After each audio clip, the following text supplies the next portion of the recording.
All right, g'day, hi, and welcome. Okay, what you're looking at here is my Gibson SG61 reissue circa 2007. This is not a standard reissue. This is an actual reissue. Note the larger headstock. Okay, so it's string change time. So I'm going through all my guitars, trying to change all the strings. I've had this guitar since 2009. It does have some issues. Has a bow in the neck. One of the reasons why they don't make these as much, they do make a custom shop version of this, which is like $12,000. Crazy. I got this for about $16.50 secondhand at Long and McQuaid. I've done several string changes on it, and I've kind of settled on the strings I like for it, but I like to experiment once in a while. But one of the common issues with the actual SG61 reissues is, number one, because the guitar is even thinner than a SG standard by, not by much, but it is noticeably different. The heel joint is different. So the tenon in the heel joint is not quite where it is, but the neck is one of the nicest. It's the 60 slim taper neck, and it's one of the nicest necks you'll ever play on a guitar. These 61 reissues are just absolutely wonderful. My favorite guitar of all time. Although I have many guitars. So I'm going to do a string change on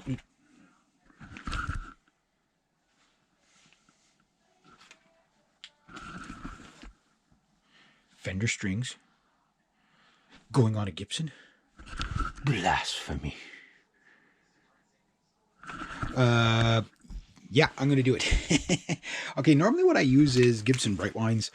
And these are, and I've tried several Bright Wines. I've probably tried about 10 or 15 types of strings on this guitar. Now, my SG3, I've probably tried about 40 or 50 types of strings on that. But I keep coming back to the Gibson Bright Wines. I've tried the classic wines, there's the vintage wine. I tried that. And the Bright Wines, these things, when I bought them, they were like $5 a piece. These were really nice strings. I haven't tried Fender strings in a long time. 10 to 46, which seems to work better on these 23 and 24 and 3/4 short scaled Gibsons. You tend to need the heavier string just to keep enough tension. But I might be, because of the bow in the neck, I'd like to keep this guitar in standard tuning, but I might try it in drop C, because my drop C guitar is now in drop B, and it sounds really cool. But I'm not sure what I'm going to do here. I might keep it in standard. I might not. The guitar is still very playable, but it's just the actions, a lot higher here than what I normally would like it. But when these things are like set up prestige, there's no better playing guitar on the planet. They're that good. Now, I know not everybody can afford Gibsons and stuff like that, and so there's a lot of Gibson snobs out there. I'm not one of them. If you don't play a Gibson, that's okay. Yes, you're wrong, but it's okay. I mean, you might be a lesser of a human being if you're not playing them, but I'm not judging you. I'm just saying, play whatever you want. Look, I shook the hand of a Fender Stratocaster player once. Yes, it took me 3 days to wash my hands, but I was okay with it. I was okay with it after like 3 months of therapy. So I'm not saying you have to run out and buy a Gibson, because I don't want to be judgmental on people. So anyway, I'm just kidding around. So people like, I could hear the keyboard chatter right now. You son of a, my guitar. So no, I'm not a Gibson snob. I don't care if you're playing a Gibson. If you're playing guitar, I'm happy that you're playing guitar, and just play whatever you want to play.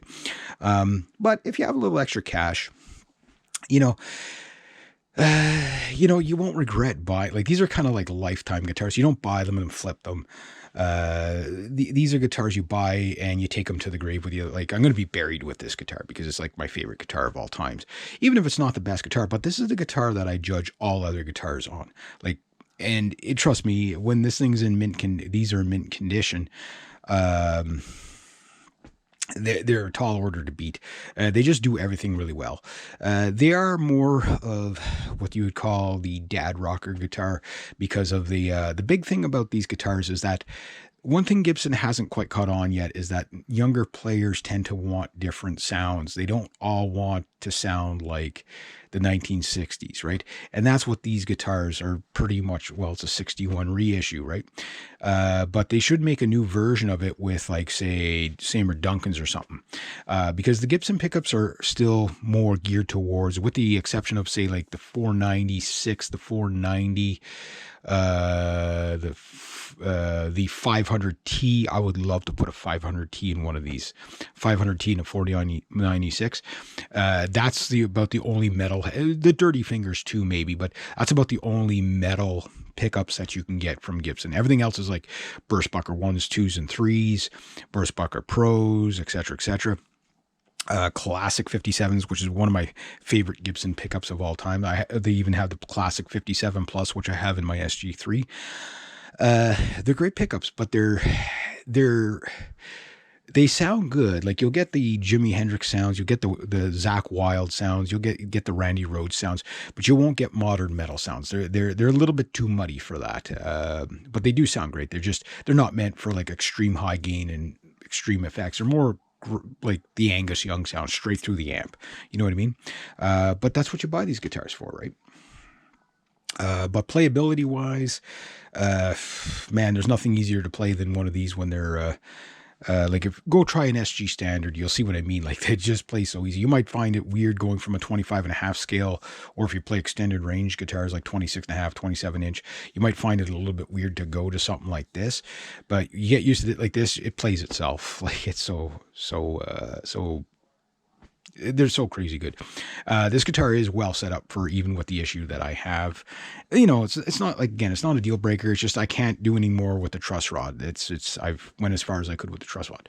The SG Standard does not have the problems the 61 reissues did. That's why they discontinued them. If you're lucky and you got one that didn't happen to you, you're lucky, you know what I mean?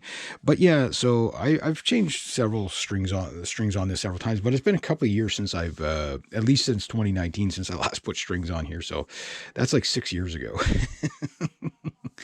You know what I mean? But it's a guitar that's kind of, I still play it quite often, but I don't play it as much as my newer guitars, right?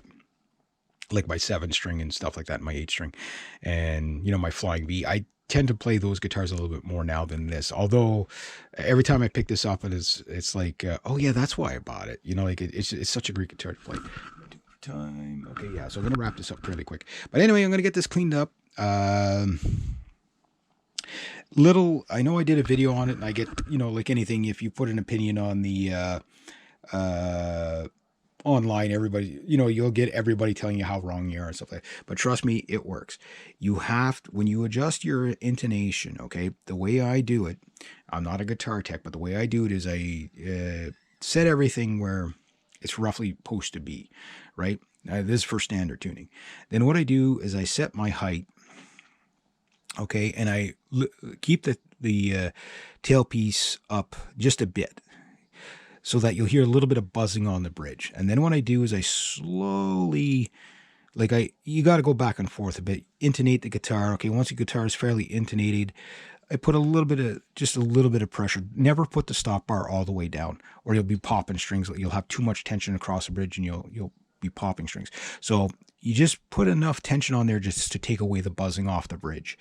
You'll always get the G string buzz, but that's the nature of this type of bridge. Doesn't matter what guitar you put this bridge on. That's one of the not fatal flaws, but one of the flaws of this bridge is you always get that really twangy G string. But if you get the tension just right, it takes away where you get like virtually no buzz and just the proper tension, so that you can do good string bends without the tension being too high. So that's how I do it. I got other videos on it. You can search the channel, but a lot of people think it's just about adjusting your intonation from here. No, this is a big part of it. You have to have the right tension across the bridge, or else if you don't have enough, the guitar sounds dull, and you might not pop strings like crazy, but it might not intonate. It'll always sound flubby. If you have too much, it'll sound very lively, but you might be popping either the E or the G string like it's just too much tension. So figuring out where it is for your guitar, just play around with the height. So as you can see, mine's up fairly high on this one, and it's about the same on my SG3. So it's just enough tension and you play it and you strum it, you'll hear you'll hear the difference too. So sometimes when you're changing strings, if you're using the same brand all the time, usually you don't have to make these adjustments, but sometimes when you change brands, you have to tweak those little things just to make sure the intonation is perfect. And if the intonation is perfect on a Gibson, it stays in tune perfectly. So if you have a Gibson that won't stay in tune, you're out of intonation. The headstocks, yes, there's design. We'll just wrap it up here, but you know, like the issue with the headstocks is the way it spreads apart. But if you put your string in and make sure that it winds up, you'll get a straighter pull and you'll get less tuning stability issues. That's it. Some of them just are finicky, or more finicky than the other. This one, okay, it's been sitting a good while, so it's a little out of tune. But otherwise, this guitar stays in tune very, very well. So but you have to set it up right. Anyway, so I'll get this cleaned up. We'll get the new strings on it.